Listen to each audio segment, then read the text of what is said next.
This year's Subarak features some top-line entertainment by Whitney Houston, Huey Lewis. They may be the biggest names to play Ottawa this year, because it has not been a banner year for this city's largest promoter. Ottawa can be a tough city to sell, but some acts from the past have been huge hits.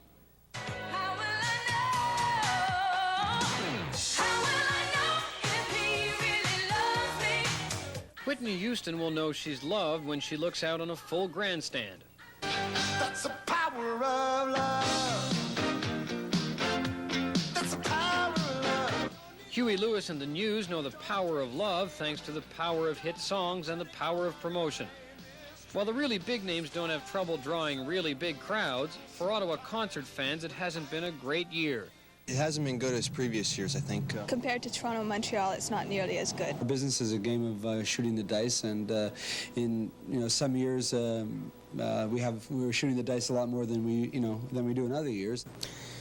It's probably the toughest city in North America that I know of to promote in. They say if you can make it here, you can make it anywhere. It's a tough city.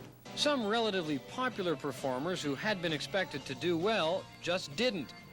Julian Lennon was expected to draw a large crowd. Instead, he drew only 3,000 people, barely a break-even proposition. Well, I wasted all my tears, wasted all of those years. And the most recent flop was Simply Red last weekend at the Congress Center. Only 1,400 people showed up. Half of them had free tickets. Simply Red simply fizzled. I'll keep holding on. I'll keep holding on. Simply Red was a surprise to all of us. I mean, they had a hot record. I just don't think people recognize the name of the group and associate it with the song or the songs they hear on radio. Dennis Ruffo's wall is full of the big names that have played Ottawa in recent years. But this year's been different. The top performers just aren't touring. Ottawa also suffers because it's a smaller city, regarded by most major acts as filler between dates in Toronto and Montreal. Well, is that we are a secondary market, and it's plain and simple. There's not 3.5 million people here. We don't have facilities in the wintertime, especially, where we can present a show like a Genesis or a David Bowie or that ilk of artist. Mary, Mary, where are you going to? Gord Rhodes of Barrymore's nightclub seems to have found a way around the promoter's blues this year.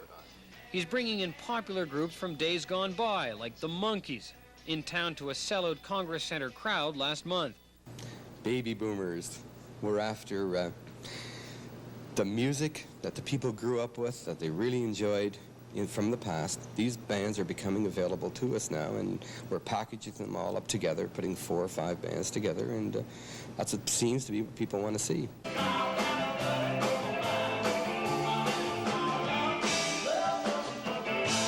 On October 20th, the Searchers will be part of what Rhodes calls a blast from the past, a British invasion at the Congress Center featuring 5 bands. Going to be Jerry and the Pacemakers, Freddie and the Dreamers, the Searchers, Chad and Jeremy, and the Mindbenders. 5 bands all in one bill for an $18.50 ticket price, which is really, really a good deal.